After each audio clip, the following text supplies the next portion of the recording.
El Señor les bendiga, hermanos y amigos. Es un gusto volver a encontrarnos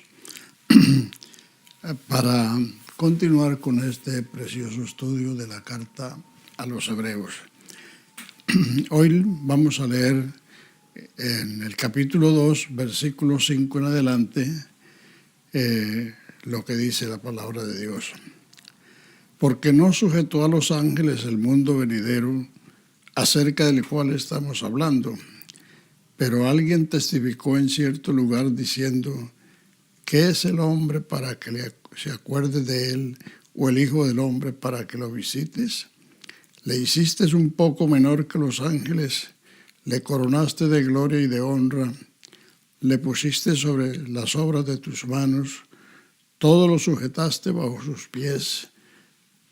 Porque cuanto le sujetó todas las cosas, nada dejó que no sea sujeto a él.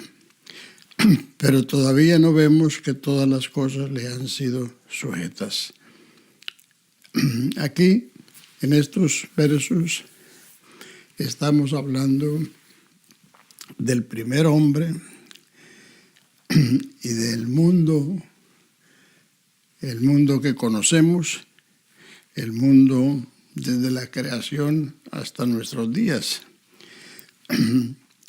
Pero, como dice el verso 5, Dios no sujetó el mundo venidero, o sea, el reino de Dios, a los ángeles. En el mundo actual, y más que todo en el mundo del Antiguo Testamento, los ángeles tuvieron un papel preponderante. Como aprendimos en el capítulo 1, que la ley fue dada por disposición de ángeles y fue ordenada también por medio de ángeles en la mano de un mediador. Y como hemos visto en el Antiguo Testamento, los que lo hemos leído, que los ángeles fueron los que, el medio que Dios usó para revelarse a los patriarcas, a Moisés, a Israel, a los profetas. O sea que este primer mundo sí fue sujeto a los ángeles, o los ángeles tuvieron un papel importante. Pero como dice ya el verso siguiente, citando el Salmo 8, donde David dice que es el hombre para que te acuerdes de él, o el hijo del hombre para que lo visites, le hiciste un poco menor que los ángeles, pero lo coronaste de gloria y de honra, le pusiste sobre todas las obras de tus manos. El hombre fue hecho menor que los ángeles porque fue hecho del polvo de la tierra, por consiguiente mortal. Pero Dios lo coronó de honra y de gloria, colocándolo sobre toda la creación. Adán fue un príncipe de Dios sobre la creación. Le dio la potestad de sojuzgarla y de ejercer dominio sobre todo lo creado. Pero vemos en el verso 8 que aunque todas las cosas le fueron sujetas, todavía no le han sido sujetas todas las cosas, porque el primer hombre pecó, y eso le quitó la potestad que había recibido, la autoridad. O dicho de otra manera, cuando el adversario de Dios y del hombre hizo que el hombre desobedeciera a Dios, entonces el hombre cayó de su posición, de la silla donde estaba sentado como príncipe de la creación, y otro se sentó en esa silla que fue el adversario de Dios, o sea, el diablo. Por eso la Biblia lo llama el príncipe de este siglo o el príncipe de este mundo. Entonces, todo esto, toda esta situación que el mundo ha vivido desde que el primer hombre, que es de la tierra terrenal, transgredió el mandato de Dios, entonces vino el caos, vino la guerra, vino la destrucción, vino todo lo que conocemos a lo largo de la historia. Pero en el verso 9 nos introduce en el segundo hombre, que es el Señor del cielo. Recuerden que la palabra de Dios habla de dos hombres, cabeza federal de la raza humana. Adán, el hombre, el primer hombre, cabeza federal de la raza humana, pero de una raza ya caída. Entonces el verso 9 nos habla del segundo hombre, que es el Señor del cielo. Pero vemos a aquel que fue hecho un poco menor que los ángeles, a Jesús, coronado de gloria y de honra a causa del padecimiento de la muerte, para que por la gracia de Dios gustase la muerte por todos. Porque convenía aquel por cuya causa son todas las cosas, y por quien todas las cosas subsisten, que habiendo de llevar muchos hijos a la gloria, perfeccionase por aflicciones al autor de la salvación de ellos. Porque el que santifica y los que son santificados, de uno son todos, por lo cual no se avergüenza de llamarnos hermanos, diciendo: anunciaré a mis hermanos tu nombre, en medio de la congregación te alabaré, y otra vez yo confiaré en él, y de nuevo he aquí yo y los hijos que Dios me dio. Así que, por cuanto los hijos participaron de carne y sangre, él también participó de lo mismo, para destruir por medio de la muerte al que tenía el imperio de la muerte, esto es, al diablo, y librar a todos los que por el temor de la muerte estaban durante toda la vida sujetos a servidumbre, porque ciertamente no socorrió a los ángeles, sino que socorrió a la descendencia de Abraham, por lo cual debía ser en todo semejante a sus hermanos, para venir a ser misericordioso y fiel sumo sacerdote en lo que a Dios se refiere, para expiar los pecados del pueblo. Pues en cuanto él mismo padeció, siendo tentado, es poderoso para socorrer a los que son tentados. Entonces aquí tenemos la introducción del segundo hombre, que es el Señor del cielo. El primer hombre fue hecho alma viviente, el postrer Adán espíritu vivificante. Y todo este drama obedece sencillamente al hecho de que Dios, que creó los cielos y la tierra, la formó y la compuso, entregó el señorío, el gobierno, la dirección de este mundo a un hombre. Ese hombre lo perdió. Por lo tanto, Dios se propuso rescatarla a través de un hombre.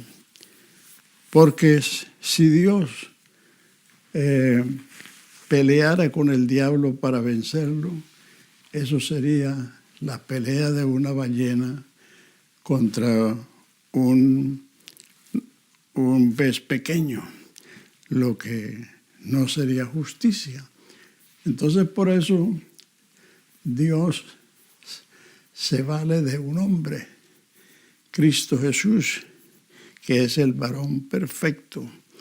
Entonces, por eso vemos aquel que fue hecho un poco menor que los ángeles.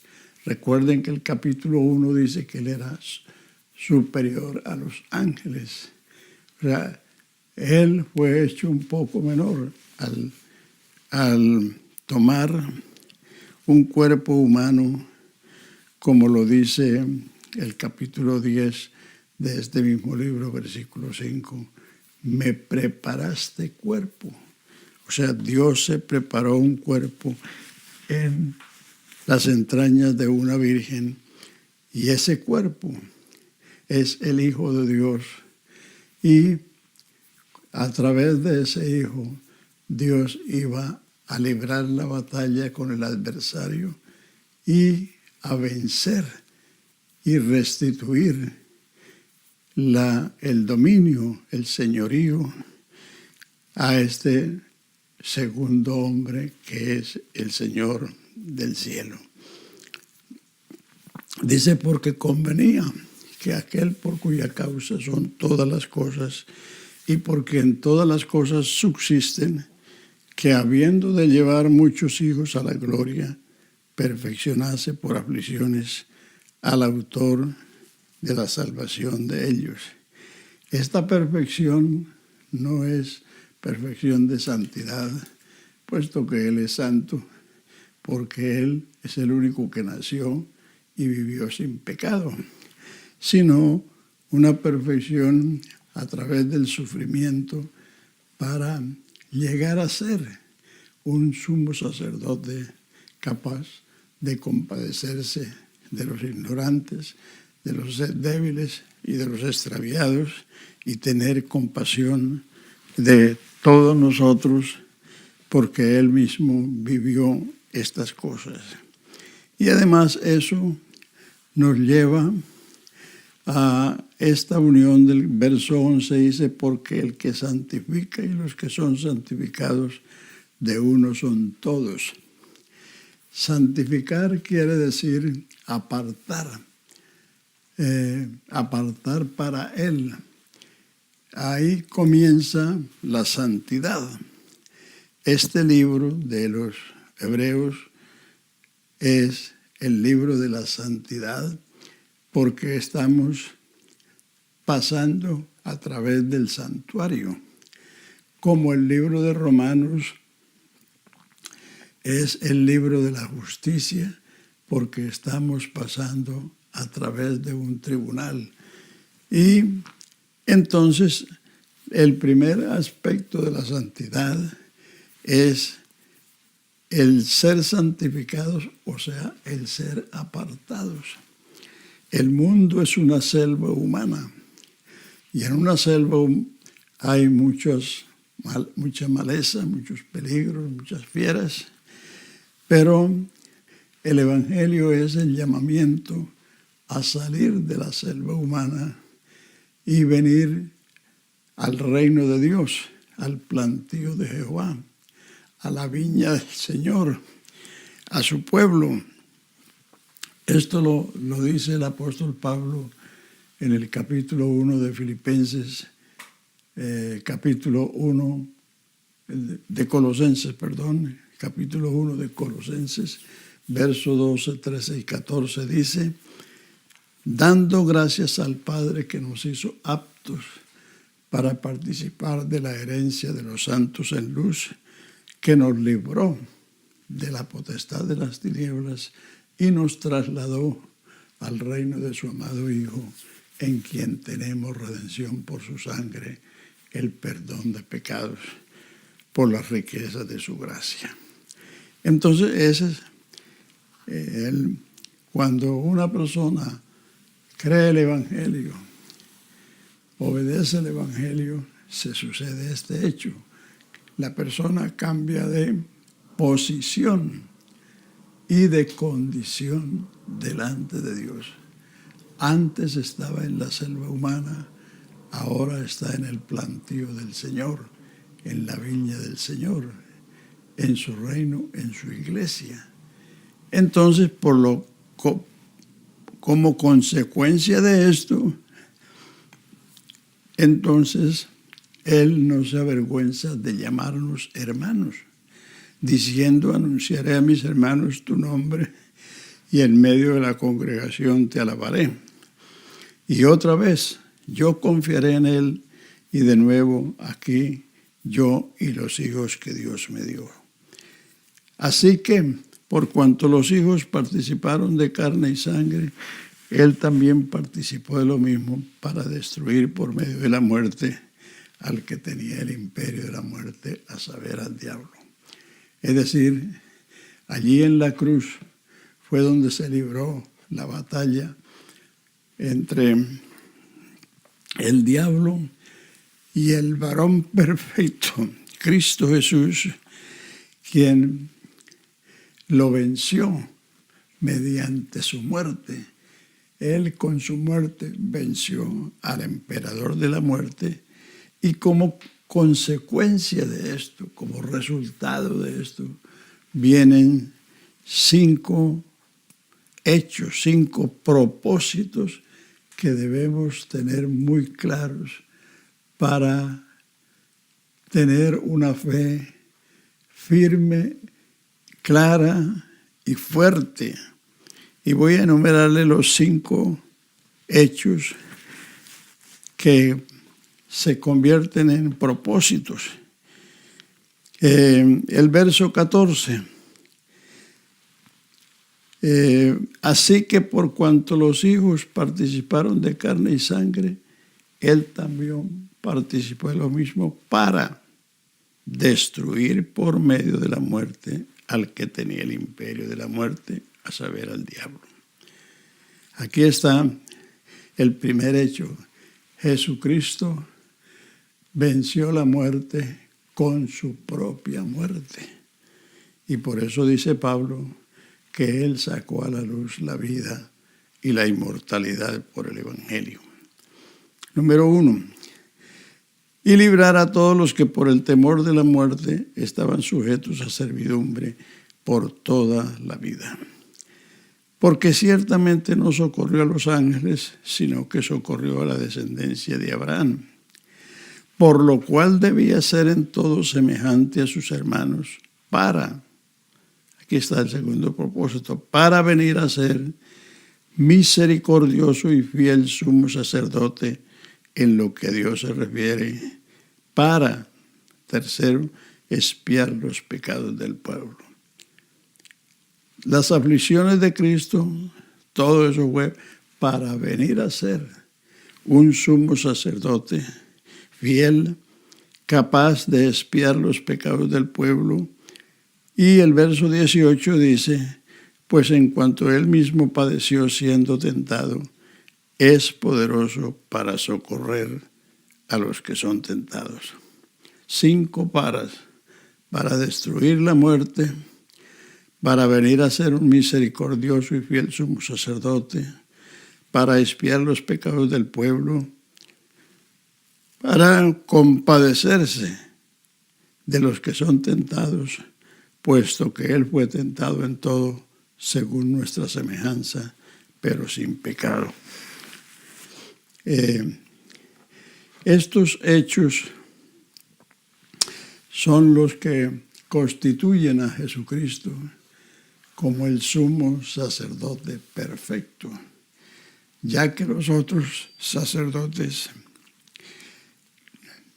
eran pecadores, tenían que ofrecer sacrificios por sí mismos y luego por los del pueblo. Y además no podían permanecer por cuanto la muerte los cegaba. Pero por cuanto permanece para siempre, tiene un sacerdocio inmutable, por lo cual vive para siempre para salvar a todos los que le esperan. Aquí comienza entonces la manifestación de Dios en carne. Aquí comienza el sacerdocio de Cristo, que es según el orden de Melquisedec. Entonces, en el capítulo 1 vimos la gloria del Hijo. En el capítulo 2 vemos la humanidad, el parentesco en el que Él se hizo nuestro pariente para venir a ser lo que ya hemos dicho. En la ley de redención del capítulo 25 de Levítico 25, 46, 47 y 48, explica que cuando un forastero o un extranjero se enriqueciese y el israelita empobreciese y se vendiere al extranjero, entonces su hermano, su pariente cercano, su hermano o su tío o el hijo de su tío podía rescatarlo. Entonces, de la misma manera, esa es la ley del rescate. Por lo mismo, aunque Dios se manifestó en forma angelical a lo largo de 4,000 años en el Antiguo Testamento, por eso la salvación no estaba provista, porque tenía que ser un pariente nuestro, tenía que ser alguien que conociera nuestra condición, nuestra pequeñez, nuestra bajeza. Y entonces Dios, mediante su manifestación en carne, lo probó, lo demostró y lo realizó para que ahora los cristianos tengamos una firme seguridad, una firme confianza en nuestro Señor Jesucristo, nuestro Redentor, nuestro Libertador, nuestro Salvador, y que Él se compadece de nosotros precisamente porque Él pasó por todas las inclemencias que pasa el ser humano. Jesucristo, desde la cuna hasta la tumba, conoció, supo, pasó por todo lo que el ser humano vive, sufre y pasa. Y por eso Jesucristo no se avergüenza de llamarnos hermanos. Jesucristo no está en un trono de juicio buscándonos las faltas, está en un trono de gracia donde el pecador y el justo o el salvo puede acercarse confiadamente para hallar misericordia y hallar gracia para el tiempo oportuno. Así que, hermano, repásese este pasaje hasta que usted pueda comprender la magnitud, la grandeza de todo lo que implica la vida del Señor Jesús en su humanidad, viviendo en este mundo y pasando por su pasión, por la muerte, por la sepultura y por la resurrección, sencillamente para lograr estos 5 hechos que ya son una obra consumada y que en virtud de ello nosotros podemos descansar seguros bajo el amparo de Él, bajo la seguridad de que, como dije antes, que Dios nos trasladó de la potestad de las tinieblas al reino de su amado Hijo, donde Él nos considera como sus hijos, como hermanos. No se avergüenza de nosotros, así como Dios no se avergonzó de Abraham, de Isaac, de Jacob, a pesar de lo que fue Jacob. Él dijo: yo soy el Dios de Abraham, de Isaac y de Jacob.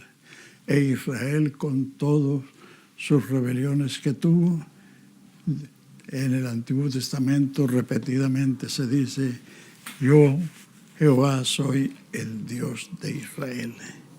Entonces Jesucristo es el Dios, el Señor, de los cristianos y porque Él con su obra destruyó al que tenía el imperio de la muerte para liberar, para rescatar a todos los que por el temor de la muerte estábamos sujetos a servidumbre, para venir a ser, para llegar a ser un sumo sacerdote misericordioso y fiel para expiar los pecados del pueblo. Y cuanto él mismo padeció, siendo tentado, es poderoso para socorrer a los que son tentados. Así que, qué mejor prueba de la seguridad con que un cristiano puede vivir sabiendo que Él nos libertó del pecado, de la muerte, de la condenación, y ahora podemos vivir como hijos de Dios, teniendo un gran sacerdote en la casa de Dios que se compadece de nuestras debilidades y que está allí sentado en ese trono para que podamos acercarnos a Él confiadamente y alcanzar misericordia y hallar gracia para el tiempo oportuno. Gloria a Dios por esta obra maravillosa que Jesucristo hizo una vez para siempre en nuestro favor. Dios les bendiga y Dios mediante nos veremos la próxima semana. Que el Señor les guarde y mi consejo es lea esto hasta que eso se apodere de su vida.